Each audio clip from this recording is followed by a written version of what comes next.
NYY News TV. Yanks are a 500 team since the All-Star game last year. Major issues, and it isn't about Judge. Jazz 9 innings. Yankees are screwed. They failed to score at least 3 runs in a game 13 times already this season. Here's from Katie Sharp, the tweet. Since April 10th, the Yankees have scored 3 or fewer runs in 15 games. That's the most in MLB, 3 more games than any other team in that span. Tell you what, there's a stat for everything, huh? Hell yeah. But it's true. It's true, though. She's right. It's true. The numbers are the 100% numbers right true. now. They're not scoring a lot. It And is hey, the bottom of their true. lineup, remember Kratzy, we did the game with NYY News, and we're looking, we're like, man, bottom of the lineup. When those guys, and they've been struggling, when those guys don't look good, you know, Hicks at the bottom there, it's a struggle. And even Volpe, he's young, and they're letting him play through it, which we said yesterday I respect. But there's a lot of spots in the lineup right now where you're like, okay, I can get through this. IKF has no extra base hits for the season. We're in May. Volpe struggled. Cabrera struggled. Hicks has struggled, would be nice to put it. The last 2 years, maybe. That's nice of you. Okay. Donaldson's out, and he was struggling before he went out, and since kind of he's been a Yankee. Judge out. No Bader. Stanton out. Rizzo's been the one guy. Trevino hit a home run yesterday. Other than that, LeMahieu struggled for 2 years now, year and a half, really. Hasn't been the DJ LeMahieu they counted on. Bottom of the lineup was 2 Torres for 15. Torres has kind of yesterday. been up and down. It's just been a community effort other than Judge, collective effort. Judge was the guy. And now Judge is out, and I just don't know where it's going to come from. I don't know either. That's the problem. And the bottom of the lineup has been the biggest problem so far this year, hitting wise. So you got to get top, from 1 to 9, you got to have some supply of help per se. And that just hasn't been there. Yankees outfield yesterday. Oswaldo Cabrera, IKF, Willie Calhoun. It's just not a Yankee outfield. No. It's May 1st. Now May 2nd. Too early. What do they have on the IL? 13 players. $160-ish million. They got dudes on the IL. I'm not talking about guys that are borderline major leaguers. They got dudes on that IL. Dudes. Excuse me. God bless you. Oof. No, I mean, Top Father's allergic to that. I mean, the Yanks, they got to get going. He's allergic to the injury bug. Yeah, it's a stank right now. Kratzy, that's your former ball club too. I mean, this team has the second highest opening day payroll. And we're going to bring Ken on in 30 seconds, but what's wrong? Sorry, Kratzy. They got 2 top starters. I mean, you think of Rodon and Severino. I mean, I don't care what people didn't pass. Severino's, he's still pretty good. Carlos Rodon hasn't even shown New York what he's about. So it's like, and they're missing pretty much 80% of the bullpen. So right now, it's going to be tough sledding. If they could find ways to win, that'll be as huge for the Yankees.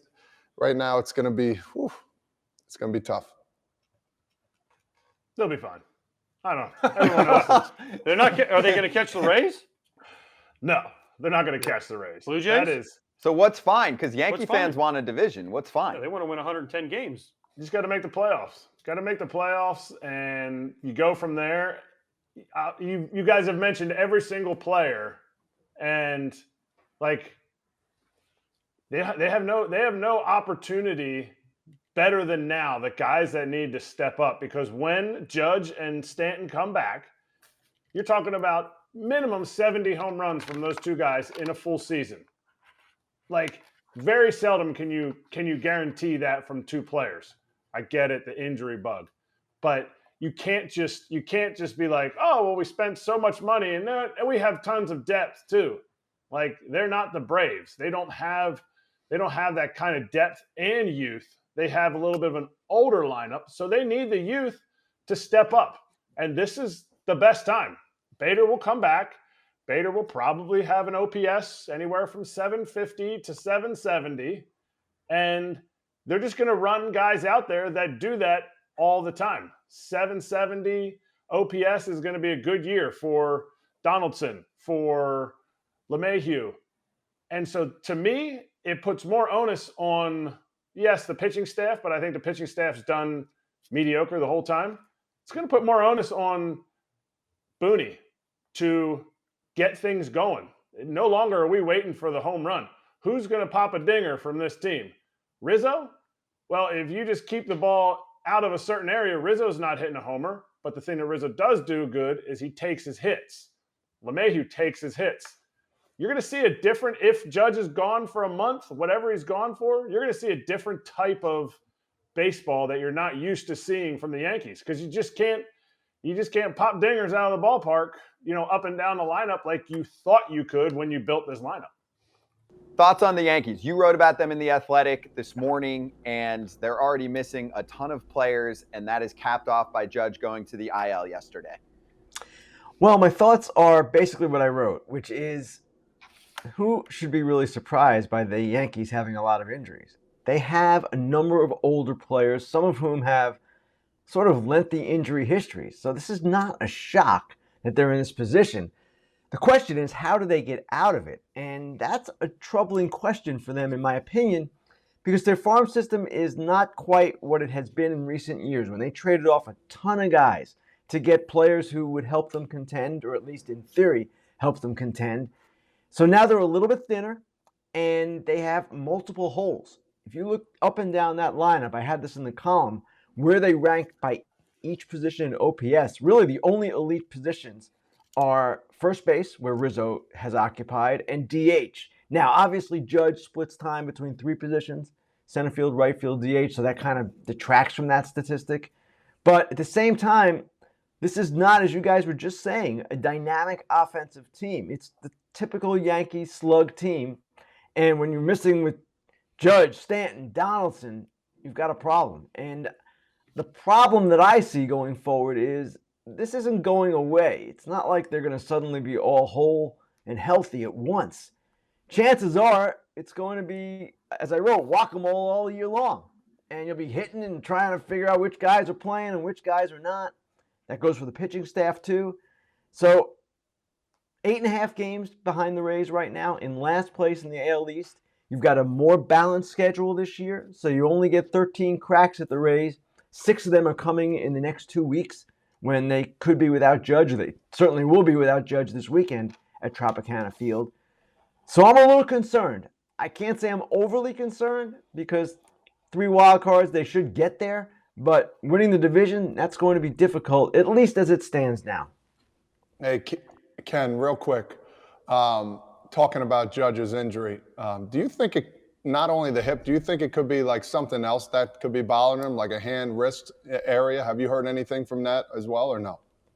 Todd, I've not heard that, and you know this as well as anyone. Teams are very secretive with injuries, and they're not going to tell you any more than they want you to know. And it's difficult for any reporter to find out exactly what's going on. Teams are quite guarded with this information. Now, is it possible he's got other stuff going on? You guys all know this.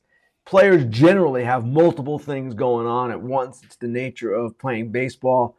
He, of course, is a bigger body guy, and that's been the concern with him long-term forever. But this was basically caused by a slide, right? So it seems to me that, I don't know that it's minor, but I don't know that it's going to be something that keeps him out a lengthy period of time. Hey, Ken, if we're playing the blame game, who gets blamed for this? That's my main question that has surfaced now for a while when you have Yanks fans that are disappointed. I mean, last year, for example, I don't know if it was good or bad that, they get absolutely smacked by the Astros. And not only did they not have a chance in that series, they were so clearly outmatched on paper, and it played out exactly like that. So when I start looking at rosters and I look at their payroll, there is going to be a higher expectation. And yes, I give them credit. They've made the playoffs year after year. But something's often missing. We often run into this injury problem. Remember, for a long period of time, they had like 5 DHs, and they got through that. So they always want to be more athletic.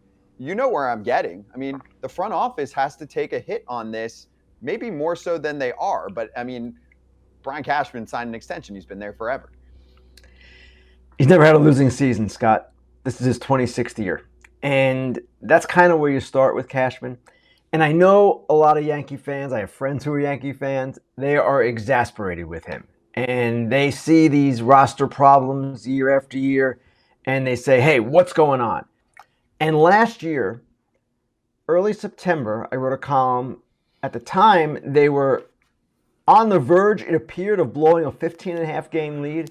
Now, they didn't blow that lead. They had a pretty good September, won 99 games, won the division, and yes, got knocked out for the third time in 6 years by the Astros in the ALCS. So it's difficult to say Cashman is a bad GM. In fact, it would be wrong to say Cashman is a bad GM. But they have not won a World Series since 2009. They have not even been to a World Series since 2009. That is their standard. And they have not been able, for whatever reason, to get on that kind of run in October, to put together the kind of team that wins in October and overcomes the Astros, which has been their principal nemesis. So yes, Cashman is ultimately responsible. There's no question about that. As you said, Scott, they've got the second highest payroll. They've done a lot of good things over the years. I can point to many good moves that they've made, and they've had some clunkers as well. We can all point to them. It's just hard to be too critical when you see all these other bad teams that are poorly run, and the Yankees are not poorly run. They have moves work out and not work out like any other club. So I can certainly understand the criticism of Cashman, and Cashman can understand the criticism of Cashman at times. But you look at them as a whole, it's pretty hard to find fault with 99 wins last year. It's pretty hard to find fault with all of these years in a row with winning records, and most of those years in the playoffs as well. So yes, we can look at the roster construction, and that is Brian Cashman's responsibility. At the same time, I'm just not going to be too harsh on a guy that has had a pretty good track record.